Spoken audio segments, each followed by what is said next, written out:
আসসালামু আলাইকুম, সবাইকে আন্তরিক শুভেচ্ছা জানাচ্ছি ইতালির পালেরমো শহর থেকে। আজকে আপনাদের সাথে খুবই গুরুত্বপূর্ণ কথা বলবো। যারা সার্বিয়াতে আসবেন, আমাদের সবারই উদ্দেশ্য থাকে সেন্ট্রাল ইউরোপে মুভ করা। সুতরাং বলকান কান্ট্রি থেকে আপনি কিভাবে ইতালিতে আসবেন এই বিষয়টা আপনাদের সাথে শেয়ার করা উচিত। তো বাংলাদেশ থেকে এই মুহূর্তে যদি আপনি ইতালিতে আসতে চান, যে বিষয়টা আপনাকে সবচাইতে বেশি হেসেল পোহাতে হবে সেটা হচ্ছে বাংলাদেশ ইতালি এম্বাসিতে আপনি সিরিয়াল পাওয়া, অ্যাপয়েন্টমেন্ট ডেট পাওয়া, এবং যদি আপনি ভাগ্যক্রমে আপনার পাসপোর্ট জমাও করতে পারেন, সেটা কতদিন পরে আপনি রিটার্ন ব্যাক পাবেন নিশ্চিত করে বলা যায় না। এরকম একটা অবস্থা তৈরি হয়েছে বাংলাদেশে। তো সেই জায়গা থেকে সার্বিয়াতে আপনার এই হ্যাসেলটা পোহাতে হবে না। তো এই প্রসেসিংটা আজকে আপনাদের সাথে শেয়ার করব যে আপনি কীভাবে বৈধভাবে সার্বিয়া থেকে ইতালিতে আসতে পারেন। দেখেন, প্রথমে আমি একটা কথা বলে নিই, সেটা হচ্ছে যে কোনো দেশে যদি আপনি বৈধভাবে যেতে চান, মাস্ট বি ওই দেশের কাজের অনুমতি আপনার প্রয়োজন হবে। কাজের অনুমতি অর্থাৎ ওয়ার্ক পারমিট, এবং সেটা অবশ্যই একটা অ্যাক্টিভ কোম্পানি থেকে। যেরকম আপনি সার্বিয়াতে আসলেন একটা কোম্পানিতে, যে কোম্পানি থেকে আপনি ওয়ার্ক পারমিট নিয়েছেন, সেই ওয়ার্ক পারমিটটা যেহেতু বাংলাদেশে দূতাবাস নেই, ইন্ডিয়া দূতাবাস থেকে, সার্বিয়ার দূতাবাস থেকে আপনি ভিসা স্ট্যাম্পিং করেছেন এবং আপনি ফ্লাই করে সার্বিয়াতে আসলেন। এটা হচ্ছে বৈধ প্রসেস। তো সেম বিষয়টা আপনাকে ইতালির ক্ষেত্রে করতে হবে। তো এখানে ডিফারেন্সটা কোথায়? সেটা হচ্ছে সার্বিয়াতে যে কোনো টাইম আপনি ওয়ার্ক পারমিটের জন্য অ্যাপ্লিকেশন করতে পারছেন, আর ইতালিতে একটা স্পেসিফিক বা নির্দিষ্ট একটা সময় দেওয়া হয়, যে সময়টাতে বাংলাদেশিরা ওয়ার্ক পারমিটের জন্য অর্থাৎ নুরস্তার জন্য অ্যাপ্লিকেশন করতে পারে। সেই সময়ের ভিতরেই আপনাকে অ্যাপ্লিকেশনটা সাবমিট করতে হবে। তো যখন আপনি সার্বিয়াতে আসলেন, আপনি বৈধভাবে আপনার সার্বিয়াতে আসার পর আপনি কোম্পানিতে জয়েন করলেন। আপনি কোম্পানিতে জয়েন করার পরে আপনার কোম্পানি আপনাকে টিআরসি কার্ড করে দিল। তখন আপনি চিন্তা করতেছেন যে আমি সার্বিয়াতে থাকবো না, আমি ইতালিতে চলে যাব। তখন আপনি যে রুলসটা ফলো করবেন সেটা হচ্ছে, ইতালি প্রতি বছর 2 বার তারা সার্কুলার প্রদান করে থাকে, যেটা আপনার লুলুস্তা অর্থাৎ ওয়ার্ক পারমিটের জন্য একটা সময় দিয়ে থাকে। ফ্লুসি ঘোষণা করে, যেটা ফ্লুসি অর্থাৎ যে সময়টা আপনি, সেটা মার্চে হতে পারে, প্রথম দিক দিয়ে বছরে, বা লাস্ট জুন জুলাই বা আগস্ট বা অক্টোবর নভেম্বরের দিকে হতে পারে।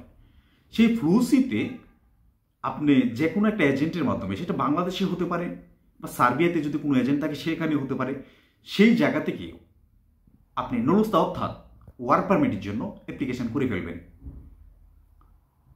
এই বিষয়টা আপনাকে ক্লিয়ার করে বলি, সেটা হচ্ছে যদি আপনি ওয়ার্ক পারমিট পেয়ে যান সার্বিয়া থেকে, অর্থাৎ নুরস্তা যদি আপনি পেয়ে যান, তাহলে আপনাকে বাংলাদেশের যে ভাইয়েরা ভিসার জন্য বছরের পর বছর অপেক্ষা করে ইতালিয়ান দূতাবাসে, সেখানে ভিসার জটিলতা থাকে, পাসপোর্ট ডেলিভারি সঠিকভাবে হয় না, ভিসা পাওয়া এবং না পাওয়া সেটা হচ্ছে পরের ব্যাপার, পাসপোর্টই পাওয়া যায় না, এরকম একটা সমস্যা বাংলাদেশে কিন্তু আছে।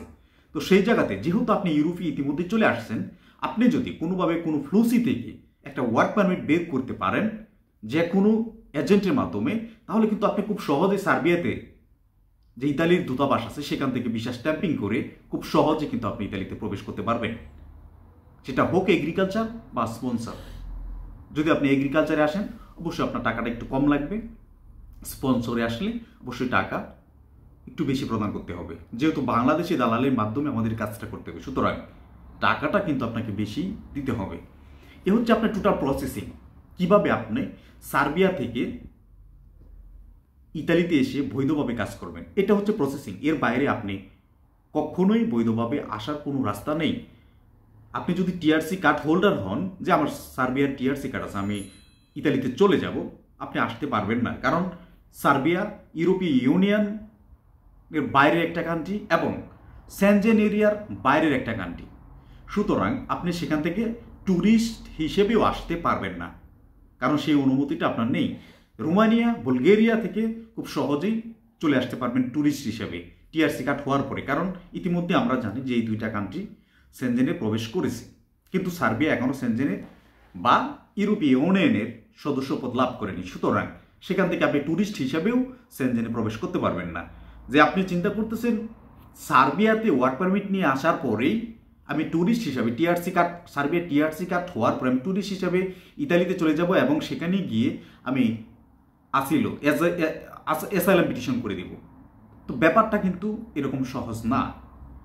যদি আপনি আসতে চান অবশ্যই আপনাকে যে কোনো একটা ফ্লোসিতে আবেদন করতে হবে, ওয়ার্ক পারমিট নিতে হবে, সেখান থেকে ইতালির ভিসা স্ট্যাম্পিং করে তারপর আপনাকে আসতে হবে। এই হচ্ছে আপনার বৈধ ওয়ে। এখন দ্বিতীয় যে রাস্তাটা সেটা হচ্ছে সার্বিয়া থেকে গেমে আপনি আসতে পারবেন অবৈধভাবে। সেটা জীবনের রিস্কও থাকে অনেক। আপনি লিবিয়া দিয়ে ইতালিতে আসবেন, যেরকম আপনার প্রচুর রিস্ক থাকে। যদি 90% রিস্ক থাকে Libya two Italy, Serbia two Italy অবৈধভাবে, সেখানে কিন্তু আপনার 50%-এর উপরে রিস্ক থাকে। কারণ প্রচুর পাহাড়, পর্বত, নদী এইগুলা পেরিয়ে কিন্তু আপনাকে আসতে হবে।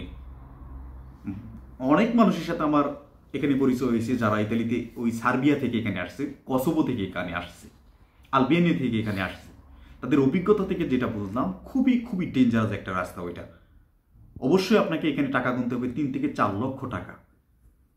এই টাকা দিয়েই কিন্তু আপনাকে এখানে আসতে হবে। যাই হোক, যারা বৈধভাবে আপনারা আসতে চাচ্ছেন একটু ধৈর্য ধরেন।